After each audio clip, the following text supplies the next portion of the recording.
As the latest update has come out, we have been given two new roles, Nia and X-Kira. But today I want to be focusing on X-Kira and why I think he's inferior towards the Kira that we previously had. For the past 2 weeks, I've been playing the game without any other special roles other than X-Kira and Nia, sometimes switching between L and Kira on random. I wanted to test the game at its core aspect like how it was first released. However, playing without any roles and keeping the fight between Kira and L, or Nia and X-Kira, was actually surprisingly fun, and made me remember why I liked this game so much in the first place. I think I've had the most fun when I put Kira or L in a situation where they get closer to revealing themselves before I make my own move. And as I'm about to show you, X-Kira loses that ability dramatically when it comes to Kira. Things you should know before I get started. If you guys didn't know already, this is Death Note Killer Within on Steam or PlayStation. It's a social deduction game. Check out my other videos on it if you haven't heard of it before. An average game lasts up to 3 to 4 days because both L and Kira have these progress bars, and it's a mechanic that stops stalemates in the game as well as having a second win condition. Team Kira have 2 win conditions: reach 100% on world progress or kill L or Nia by any means. I played this game with as close to a vanilla settings as I could to give you the basic idea of how this game works. Special roles refer to the roles with special interactions. The ones currently in the game are Watari, MPA Chief, and Mellow. The other roles that I'll mention are the main roles, which are required for the game to be played, so Nia, L, and everyone on Team Kira. So before we get to why X-Kira is bad, we should talk about his strengths. X-Kira plays slightly different to normal Kira because of his one power, converting a player into your follower during a meeting. How this works is during any meeting phase in a game, you can select a player to assign to be your follower, and you can assign as many people as you want, but only one of them will be converted. Be careful with who you choose though, because if you select a player with a special role like Watari, L, Nia, or Mellow, they won't be converted. And sometimes random players will be able to resist being converted just to keep you questioning if they're a normal investigator or a special role. Another difference between Kira and X-Kira are command cards. As Team Kira has command cards that are mainly used as a tool to cause chaos and give opportunities, L and N also have command cards, but we'll get into more of that later. X-Kira has one unique command card called Surveillance, which replaces one of Kira's already existing command cards called the videotape message. Every one of Team Kira's command cards give you 10 new world progress if they're not resolved. And if you're playing with a regular Kira, your command cards should look like this. You will start the game with Death Note tests, which Death Note test is actually your most important command card in the game because it almost guarantees value. So how the Death Note test works is that there will be 3 bodies that will be scattered around the map, especially with the rooms with the cameras in them. Investigators who are clearing up the incident do not see their surroundings, so you can swipe IDs around this time without being noticed. Not only that, during every Kira command card, the timer is paused for about 40 to 45 seconds, and it will continue once the incident is resolved or it's failed. So this means you can pause the timer so you can cause more chaos during that time and make your move basically. So pausing the timer means you have more time for opportunities or time to make your own moves, like killing criminals or killing another player. It's not only just to steal IDs, it's mainly to pause the timer and make you get more opportunities. Starting with this command card though, for Kira, literally lets you snowball and play aggressively, which causes chaos in the lobby, which stops L from gathering information.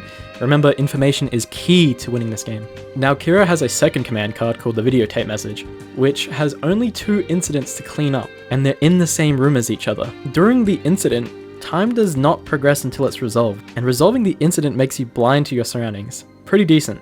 However, because it's in the same room, it's quite easy to complete compared to the Death Note test. Sometimes you'll see it completed and you won't get your 10 new world progress, and I'll talk about that later, but for now, Kira's command card lineup looks a lot like this. On 0 progress, you have the Death Note test, 10 progress, you have the videotape message, 20 Death Note test, 30 videotape message, and it'll keep repeating like that.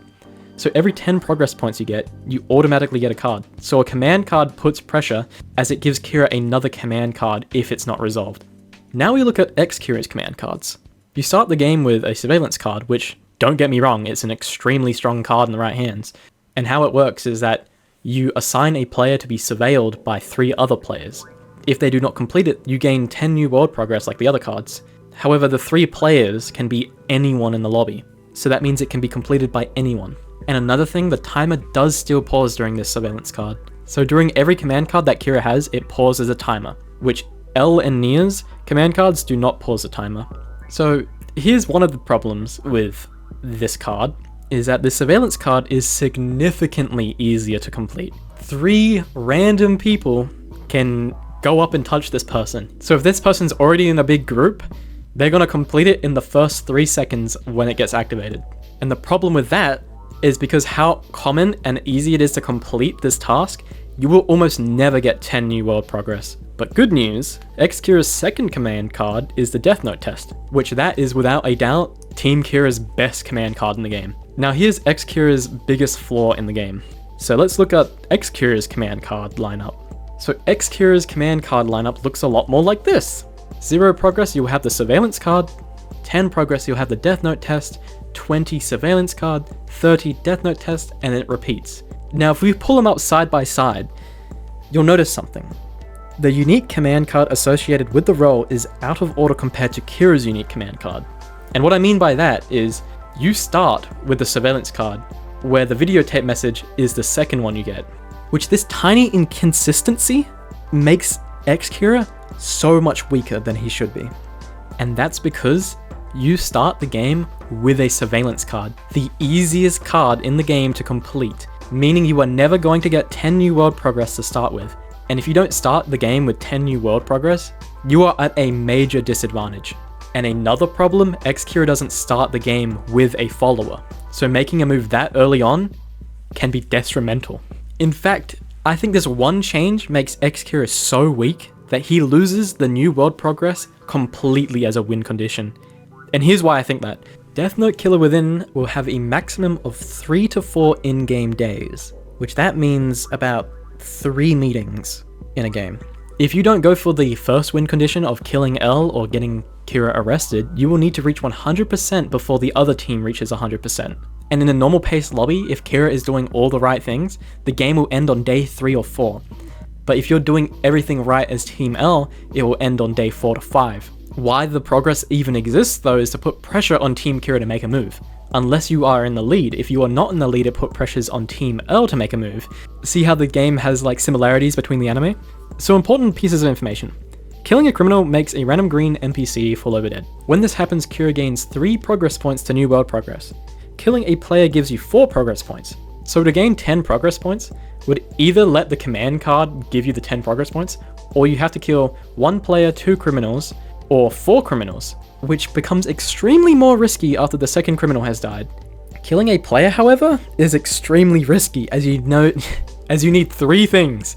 You need their ID, dying message, and a time and place to kill them without getting caught. Now this is a lot easier as Kira because you have a follower to take the blame, but as X-Kira you do not start the game with a follower.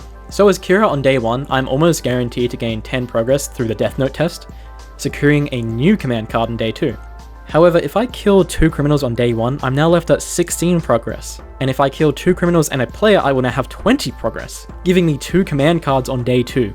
On day 2, I will now have a couple scenarios. If I didn't kill any criminals, I can get up to 20 progress with the videotape message. And if they complete it, I will be stumped at 10 progress, forcing me to kill at least 4 criminals or 2 criminals and a player to catch up. But let's say I killed criminals on day 1. I start the day with 16 progress, I kill either 1 player or 2 more criminals, and now I will have enough points for the next command card, which is a Death Note test. I will now guarantee I keep a command card for the next day, even if they complete the videotape message. And if they don't complete the videotape message, I now have 30 progress points and 2 command cards for the next day. Which, by the way, you can actually activate 2 command cards in the same day, meaning day 3, I will have over 50 progress, which is almost enough to win the game in one day. Day 4 will be a guaranteed victory for Team Kira if played like this. But what if I got 20 progress on day 1? That means I will have 40 progress on day 2, 60 progress on day 3, which you can get 43 progress points in one day if everything goes well, so you can win on day 4. If I continued killing people, I'd be able to beat the game a day early, securing that a third vote will not even be held. One important piece of information is that Kira starts the game with a Kira follower, which will help take the fall if either you or they get caught, meaning killing a player is a lot less difficult with a partner. Now, X-Kira doesn't spawn with a follower, so he's in a very vulnerable state to make moves on day 1, which stealing an ID using your surveillance command card rounds it down to 4 people who can have the book on day 1. But once you take an ID, making a kill is even a worse decision because it gives even more information to L, as the people present with other players can be cleared for holding the death note, rounding it down to at least 2 or 3 people who can have the book on day 1. Even if they guess the vote wrong, you're more likely to be shot the next day by Mello, or at very least they're going to know that you're Kira in the second meeting. So you're at an increased disadvantage as they have enough information to know who at least one player is on Team Kira. So if Team L completes the surveillance card on day 1, you are left with 0 progress, no new command cards, not enough progress points even if you kill 2 criminals, or 2 investigators. Team L on the other hand is around 20 to 30 progress points ahead, while you were stuck with 0 command cards until day 3. And here's why. If you start with 0 progress on day 1, you are in day 2 without a command card. You now have to make those kills. And then after that day ends, you don't get the command card until day 3. Unless you kill 4 criminals or 1 player and 2 criminals on day 1, you'll have a command card on day 2. But that is so risky that that will barely ever happen. So by day 3, Kira could have already won by that time. And L is going to win through progress on day 4 unless you've halted their progress in some way. Problem is, you don't have a command card until day 3's action phase, so you don't have the time nor the opportunities to disrupt their tasks. So X-Kira has basically lost 1 out of 2 win conditions.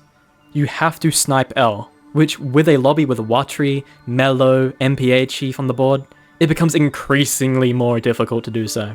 And by the way, these roles are so overpowered that they kind of deserve their own other video. And let's talk about another weakness of X-Kira's power.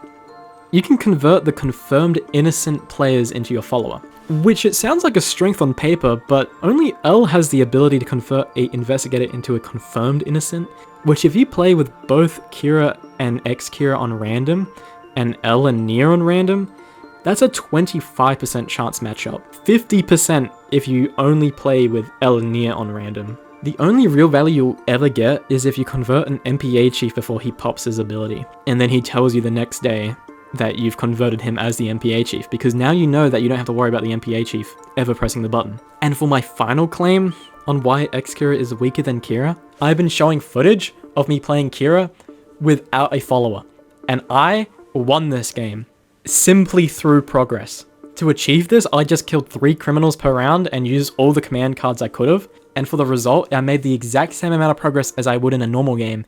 And if I was X-Kira, I wouldn't even be able to get close to this, even if I had a follower. So that's my entire opinion on X-Kira at this very moment. I'd like to know what you guys think about the update, because I actually really like hearing about how your games have gone, as well as I'm working on role-specific videos, and I need footage of just specific roles using their abilities well. But yeah, I'm Rocketstar, and we're done here.